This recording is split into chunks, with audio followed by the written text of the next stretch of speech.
हर हर महादेव, जय श्री राधे। आप सभी का स्वागत है, सादर वंदन आप सभी को, सादर अभिनंदन आप सभी का एस्ट्रो फॉर लाइफ में आचार्य राकेश चतुर्वेदी के साथ। बात होगी आज मंगल गोचर की। वृषभ राशि पर कैसा होगा हाल, क्योंकि वृषभ में ही कर रहे हैं गोचर, यानी कि लग्न भाव में ही आपके हो रहा है गोचर। 13 नवंबर को गोचर करके वृषभ राशि में आएंगे और 13 जनवरी तक यथा स्थिति इसी राशि में विराजमान रहेंगे वक्री अवस्था में। रक्त के कारक हैं, रक्त संचार के कारक हैं, बल के कारक हैं, क्रोध के कारक हैं। इन सभी के कारक के साथ साथ वैवाहिक सुख के भी कारक हैं, संबंधों के भी सुख के कारक हैं। और संबंधों के सुख के सबसे बड़े ग्रह, राजा ग्रह शुक्र के घर में गोचर हो रहा है। शुक्र और मंगल को परस्पर शत्रु माना जाता है और कहते हैं जिसके कुंडली में मांगलिक दोष है, उसके कुंडली में समझ लीजिए, उसके जीवन में, उस जातक की कुंडली में पूर्ण रूप से वैवाहिक सुख या भौतिक सुख शून्य हो जाता है। भौतिक सुख का तात्पर्य यहां पर अर्थ से नहीं, पैसे से नहीं, संबंधों से। तो अब बात करते हैं वृषभ राशि के लिए कैसा होने वाला है यह गोचर। वृषभ राशि के लिए लग्न भाव में यह गोचर हो रहा है और 13 नवंबर से लेकर के 13 जनवरी तक का जानेंगे हाल। सबसे पहले बात करेंगे नौकरी के लिए। नौकरी पेशा लोगों के लिए यह गोचर बहुत ही शुभ होने वाला है। वृषभ राशि वालों के लिए नौकरी में सफलता मिलेगी। कोई विपरीत लिंग की या लिंग का पुरुष स्त्री आपको मिलेगा या मिलेगी, जो आपके लिए वरदान साबित होगी नौकरी व्यवसाय में। लेकिन थोड़ा सा संभल कर रहना है, बहुत सीरियस मत होइएगा, संबंधों में बहुत नजदीकियां मत लाइएगा, एक विश्वास का, स्नेह का संबंध रहे, बहुत ज्यादा सपने मत सजोइएगा। अगर आप गवर्नमेंट नौकरी में हैं तो मनवांछित ट्रांसफर इत्यादि होने की पूर्ण संभावनाएं इस दौरान रहेंगी। और अगर आप प्राइवेट नौकरी में हैं तो पदोन्नति या पदभार का बढ़ना या नया परिवर्तन अगर आप करना चाहते हैं तो पूर्ण रूप से योग प्रबल रूप से दिखाई दे रहे हैं। बात अब व्यापारी बंधियों की। व्यापार में अगर आप हैं, व्यापार विस्तार करना चाहते हैं, विशेष रूप से अगर आप शेयर बाजार से जुड़े हैं, जमीन या मकान खरीद फरोख्त के व्यापार से जुड़े हुए हैं, तो आपके लिए इस समय निवेश थोड़ा सा डरावना हो सकता है। संभल कर करिएगा, विचार करके करिएगा, पूर्ण अध्ययन करके ही करिएगा, नहीं तो आपके लिए नकारात्मक हो सकता है। बात अब लव लाइफ के लिए। शुक्रदेव को संबंधों का कारक माना जाता है, विशेष करके इनको स्त्री पुरुष को संबंध का। अब शुक्रदेव की बात क्यों हो रही है, क्योंकि देखिए मंगल का गोचर शुक्र की राशि में है और वो भी वृषभ राशि जो है वह संबंधों के भाव को दर्शाती है। संबंधों के भाव को दर्शाने की वजह से और स्वामित्व करते हैं शुक्रदेव, और उन्हीं के घर में अगर मंगल जाके बैठ जाएंगे, मतलब ये कह लीजिए कि आप खूब अच्छे अच्छे सपने सजोए हैं कैंडल लाइट डिनर इत्यादि के, और आपके घर में एक खड़ूस अनचाहा मेहमान आकर धमक जाए और वो कहे कि जी अब अगले लगभग 60 दिन हम आपके साथ ही 70 दिन रहने वाले हैं, कैसा लगेगा आपको? वही स्थिति इस समय गोचर में होने वाली है। प्रेम संबंधों के लिए समय सही नहीं है। किसी तीसरे का जीवन में प्रवेश करना या किसी तीसरे का हस्तक्षेप आप दोनों के प्रेम संबंधों को समाप्त कर सकता है। बेहतर यही होगा कि किसी की ना सुनकर अपने हृदय की सुने, और अगर सच्चा स्नेह है तो एक दूसरे से साझा करें, एक दूसरे की सहमति जरूर लें।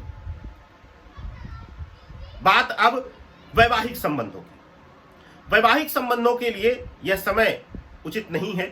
एक्स्ट्रा मैरिटल अफेयर इत्यादि जागृत हो सकते हैं और उनका पर्दाफाश भी हो सकता है। संभल कर रहिएगा, सावधानी से रहिएगा। अगर कुछ भी गुप्त है तो अपने पार्टनर से डिस्कस करके, उनकी पूर्ण विश्वास जीत करके अपने संबंध को आप बचा सकते हैं। बात अब पारिवारिक जीवन की। पिता माता से संबंध मधुर होंगे, लेकिन भाई बहनों से तकरार बढ़ेगी, तनाव बढ़ेगा, संपत्ति इत्यादि को लेकर बुरी स्थिति भी आ सकती है विवादों में। बात अब विशेष रूप से कानूनी मसले की, अगर कहीं से कोई कानूनी विवाद इत्यादि चल रहा है और उसमें आपको प्रतीक्षा थी जीत की या खुशखबरी की, तो अभी और प्रतीक्षा आपको करनी पड़ सकती है। अभी सफलता विलंब से मिलेगी। विशेष रूप से इस समय आपको लड़ाई झगड़ों से बर्ताव करना है, संभल कर रहना है, समझदारी पूर्वक रहना है। बात अब स्वास्थ्य कारणों की। स्वास्थ्य के लिहाज से देखा जाए तो यह समय बहुत अच्छा नहीं रहने वाला है। कोई पुरानी बीमारी एक बार पुनः फिर से वापसी कर सकती है और आपके लिए मानसिक तनाव, मानसिक उलझन का कारक भी बन सकती है। सड़क दुर्घटना या सामूहिक जगह पर किसी आपदा का शिकार होना, यह पूर्ण रूप से भय और डर बनाकर आपके लिए गृह स्थिति में संयोग में रखा हुआ है। अगर किसी सार्वजनिक स्थान पर घूमने फिरने, भीड़ भाड़ के स्थल पर इस बीच जाने का आप प्लान कर रहे थे, तो उसको अभी आप स्थगित कर दीजिए, आपके लिए शुभ फलदायी रहेगा। बात अब आपके सामान्य जीवन की लिए। अगर आप इस गोचर को देखें तो आपके लिए मिश्रित फल देने वाला है। संबंध भाव को छोड़ करके अगर बात किया जाए तो आपके लिए सर्वदा उचित है। अगर आप किसी नए व्यापार के लिए शुरुआत करने जा रहे हैं तो भी थोड़ा सा संभल जाइए, बड़ा इन्वेस्टमेंट कोई अभी करने की जरूरत नहीं है। इसके अन्यत्र अगर आप विदेश के लिए प्रयास कर रहे हैं, विदेश में अध्ययन के लिए प्रयास कर रहे हैं, विदेश में नौकरी के लिए प्रयास कर रहे हैं, विदेश में व्यापार के लिए प्रयास कर रहे हैं, तो यह समय जो है लगभग 13 नवंबर से लेकर के 13 जनवरी 2023 तक का समय आपके लिए सर्वथा उचित रहेगा। इस बीच किया गया प्रयास आपका हर प्रकार से सफल होता हुआ दिखाई दे रहा है। अब बात आपके लिए उपाय की। क्या करना है आपको? उपाय आपके लिए सबसे उत्तम होगा अपने शुक्र को और प्रबल करने का।